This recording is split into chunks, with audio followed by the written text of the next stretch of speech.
ध्यान लगाने मैं चलूं, ध्यान लगे ना मेरा। हे बुद्ध, आप ही कर दो पार मेरा ये बेड़ा।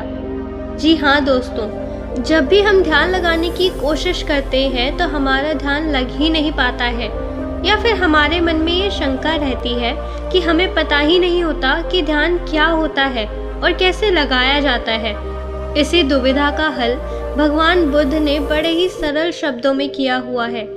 भगवान बुद्ध ध्यान की प्रतिमा माने जाते हैं और उन्होंने जितनी सरल तरीके से ध्यान की विधियां बताई हैं और किसी ने नहीं बताई।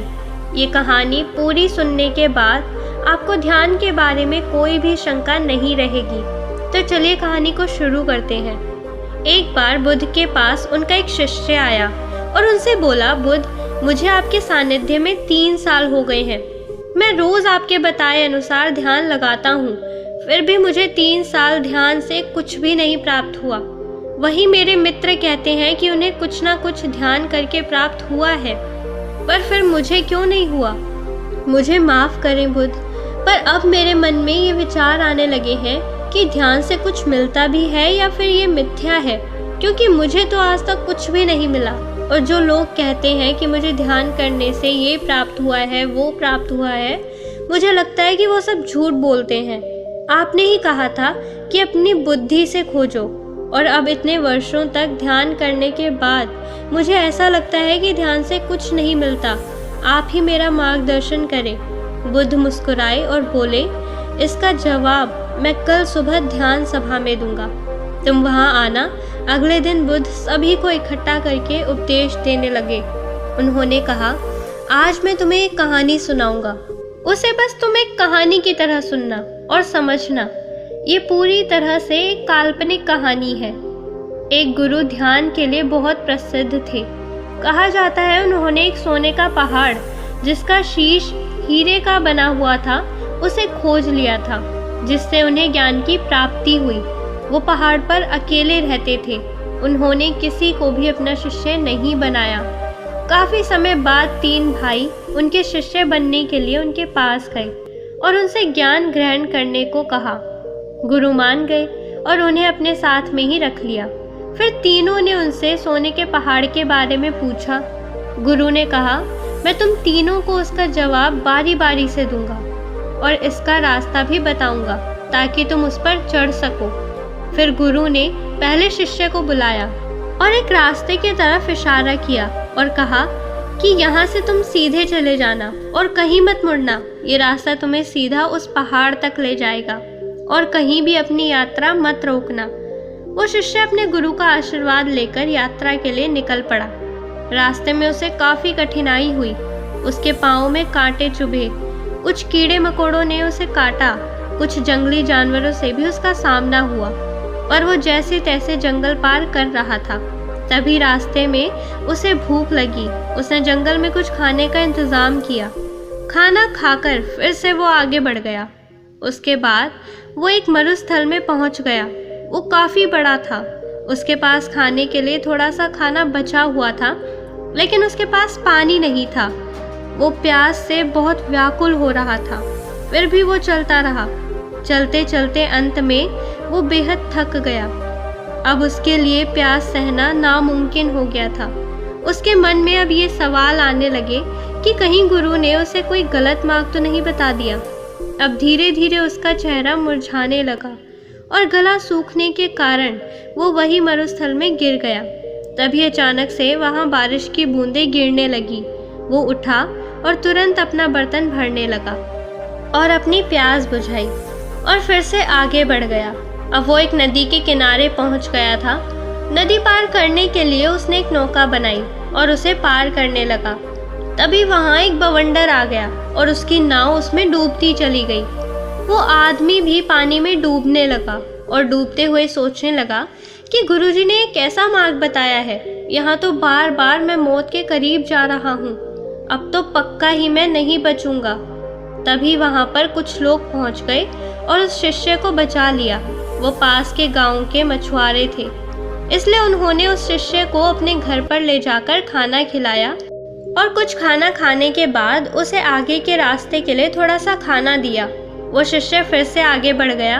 जैसे जैसे वो आगे बढ़ा तो आखिर में उसने देखा कि आगे एक बहुत बड़ी खाई थी। उसे देखकर वो जोर से चिल्लाकर बोला, गुरु ने मुझे गलत रास्ता दिखाया है। हीरे के शीश वाला सोने का पहाड़ तो छोड़ो, यहाँ तो कोई रास्ता तक नहीं है। मेरी सारी मेहनत व्यर्थ हो गई। और वो वापस यात्रा कर गुरु के पास पहुंच गया और कहा, आपने मुझे गलत मार्ग क्यों बताया? वहाँ तो कोई पहाड़ ही नहीं था, बस एक जंगल, मरुस्थल, नदियाँ और खाई के अलावा कुछ नहीं था वहाँ पर। गुरु ने कहा, तो तुमने इन सब से क्या सीखा? शिष्य ने कहा, मैं कुछ सीखने थोड़ी गया था, मैं तो सोने के पहाड़ को खोजने गया था, जो मुझे मिला ही नहीं उस रास्ते से। मैं क्या सीखता? रास्ता लंबा था, बेहद कठिन था। उसे पाने की चाह में मैंने सब पार कर लिया, लेकिन इतनी मुश्किलों के बाद भी मुझे कुछ नहीं मिला। तब गुरु ने कहा, तुम रुको, मैं तुम्हारे दूसरे भाइयों को भेजता हूँ। शिष्य ने कहा, उन्हें भी वहाँ कुछ नहीं मिलेगा। अरे वहाँ पर कुछ है ही नहीं, उन्हें क्या मिलेगा वहाँ? तब गुरु ने अपने दूसरे शिष्य को आशीर्वाद दिया और वो भी उस मार्ग पर निकल पड़ा। कुछ दिन के बाद वो भी वापस आ गया। तब गुरु ने पूछा, तुम्हें वो पहाड़ दिखा? शिष्य ने कहा, नहीं, मुझे कोई पहाड़ नहीं दिखा, वहाँ तो बस एक खाई थी। मुझे लगा शायद मैं आपके बताए रास्ते से भटक गया हूँ, इसलिए मैं आपसे रास्ता पूछने आ गया। तब गुरु ने पूछा, तुमने इन सबसे क्या सीखा? शिष्य ने कहा, गुरुदेव, मैंने अपनी पूरी यात्रा एक जंगल से शुरू की और उसे पार करते हुए आगे निकल गया। मैंने यही देखा कि कैसे सारे जीव एक दूसरे पर निर्भर रहते हैं और एक दूसरे का खाना भी बनते हैं। और उसके बाद मैं एक मरुस्थल में पहुंच गया। वहां पूरे रास्ते में मैं पानी के लिए व्याकुल रहा।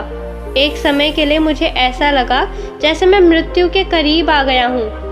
तब मैंने समझा कि जीवन का मोल क्या होता है, एक एक सांस की कीमत क्या होती है। तब मैंने आकाश से अमृत को बरसते देखा। तब उस पानी को पीकर मुझे वापस जीवन मिला। वो पानी बेहद मीठा था। तब मुझे एहसास हुआ कि पानी ही असली अमृत होता है। उसके बाद मैं एक नदी के पास पहुंचा। वो बेहद सुंदर थी। उसका पानी बहुत बहुत साफ था। वहां पर बने बांस के पेड़ों को काटकर मैंने एक नौका बनाई, जिसके द्वारा मैं उस नदी को पार कर रहा था। तभी वहां एक बवंडर आ गया। मैं डूबने लगा। तब मुझे कुछ मछुआरों ने वहां आकर बचा लिया। तब मुझे एहसास हुआ कि मुसीबत के सामने हम हमेशा चाहते हैं कि कोई हमारी मदद करे, लेकिन हम कभी किसी की मदद नहीं करते। उसके बाद उन मछुआरों ने मुझे अपने घर पर ले जाकर भोजन कराया।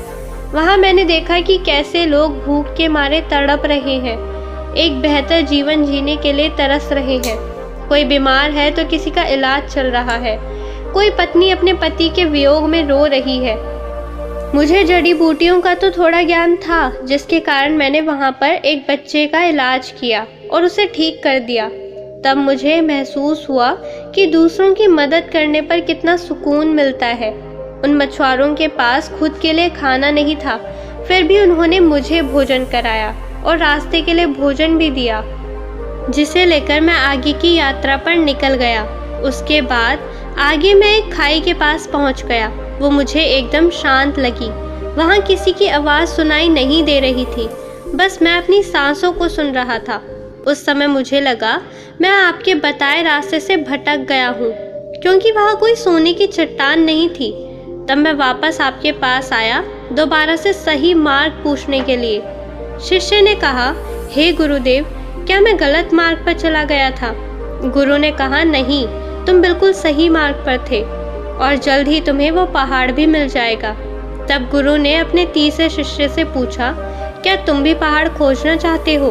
तब शिष्य ने कहा, गुरुदेव, मुझे उस रास्ते पर पहाड़ मिलेगा या नहीं ये तो मैं नहीं जानता, लेकिन मेरे शिष्य भाइयों ने जो वहाँ के बारे में बताया है, मैं उसे जानना चाहता हूँ। तब तीसरा शिष्य गुरु का आशीर्वाद लेकर यात्रा पर निकल पड़ा। कुछ दिन बाद वो शिष्य वापस आया। गुरु से देखकर समझ गए थे कि उसे वो पहाड़ मिल गया है। उसके चेहरे पर अलग ही चमक थी। वो काफी शांत था। शिष्य ने गुरु को प्रणाम करते हुए कहा, हे गुरुदेव, आपने जो मार्ग दिखाया उसका मैं बहुत आभारी हूँ। मुझे वो सोने का पहाड़ मिल गया है। जिसका शीश हीरे का बना हुआ है। ये सुनकर बाकी दोनों शिष्य बोले कि तुम्हें वो खाई मिली? तीसरे शिष्य ने कहा, हाँ, मुझे खाई मिली थी। मैंने भी वो सब अनुभव किया जो तुमने किया था।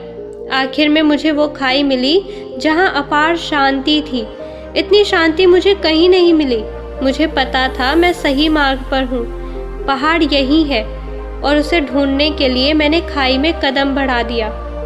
उस समय मेरे मन में बहुत सी आशंकाएं थी, लेकिन मैंने 2 बार मृत्यु को करीब से देख लिया था, इसलिए मुझे उसका भय नहीं था।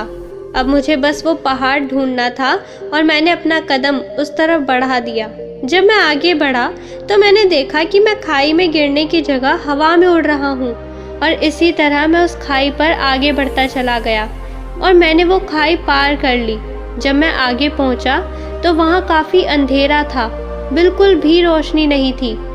उसके बाद जब मैं और आगे बढ़ा तब देखा कि आगे अथाह रोशनी है। वो रोशनी इतनी थी कि मुझे उसमें कुछ भी दिखाई नहीं दिया। तब भी मैं आगे सीधा बढ़ता गया और उस समय भी मैं बेहद डर रहा था, कांप रहा था, लेकिन फिर भी मैं आगे बढ़ता रहा और अंत में मुझे वो सोने का पहाड़ मिल गया जिसका शीश हीरे का था। उसके ऊपर जाने के बाद मेरा मन बिल्कुल शांत हो गया, बेहद खुशी हुई और मन आनंदित हो उठा। कहानी पूरी होने के बाद बुद्ध ने सबसे पूछा कि तुमने इससे क्या सीखा। तब बुद्ध के शिष्य उनके सामने हाथ जोड़कर खड़े हो गए और कहा, हे बुद्ध, उन तीनों शिष्यों के गुरु ने जो रास्ता उन्हें दिखाया था वो रास्ता उनके अंतर मन का था। पहले शिष्य की लगन और निष्ठा सही थी, लेकिन वो महत्वाकांक्षी था। उसने मार्ग में आई किसी भी चीज से कुछ भी ज्ञान प्राप्त नहीं किया। वो पूर्ण रूप से महत्वाकांक्षी हो गया। उसके मन में बस वो पहाड़ चल रहा था, जिसकी वजह से वो आसपास की चीजों से कोई भी सीख नहीं ले सका, जबकि उसके आसपास ज्ञान ही ज्ञान था। दूसरे शिष्य ने सब देखा और समझा कि प्रकृति कैसे काम करती है, जीवन कैसे जिया जाता है, मौत के समय कैसा लगता है। उसने मौत और सांसों के मूल्य को समझा। उसने अमृत को पहचाना कि पानी ही अमृत है। वो आखिर तक गया और उस छोर से वापस आ गया जहां उसे मंजिल मिलनी थी। वो उस खाई को देखकर घबरा गया जिसकी अथाह शांति उसको पसंद आई थी, लेकिन वो ये नहीं समझ पाया कि वही उसका रास्ता है और वो उसे गलत मार्ग समझकर गुरु के पास वापस लौट आया। लेकिन इस यात्रा से उसने कुछ पाया, लेकिन तीसरे शिष्य के मन में उस पहाड़ को पाने की कोई जिज्ञासा नहीं थी। वो तो बस उस मार्ग को जानना चाहता था, उसे देखना चाहता था जो उसके साथियों ने देखा था। आखिर में वही हुआ। उसने हर चीज अनुभव की। फर्क बस इतना था कि वो उस खाई की गहराइयों में चला गया जहाँ एकदम अनंत शांति थी। वो इन सबको महसूस करते हुए अंधकार में आगे बढ़ता गया और एक समय के बाद उसने रोशनी ही रोशनी देखी और वो पहाड़ जिसकी उसे तलाश थी, वो पहाड़ कोई और नहीं बल्कि खुद का उसका शरीर था, जिसमें सोना उसका शरीर था जबकि हीरे का शीश उसका मस्तिष्क था, जिसमें उसे बहुत सारा ज्ञान और शांति अनुभव हो रही थी। अब जिस शिष्य ने बुद्ध से कहा था कि उसने 3 साल में ध्यान से कोई भी चीज़ प्राप्त नहीं की, वो बुद्ध से जाकर बोला कि मुझे माफ़ कर दो, पहले मैं आपका पहला शिष्य बना हुआ था, लेकिन अब मैं कोशिश करूँगा कि आपका दूसरा शिष्य बनकर दिखाऊं। अब मेरे मन में कोई भी दुविधा ये सवाल नहीं है।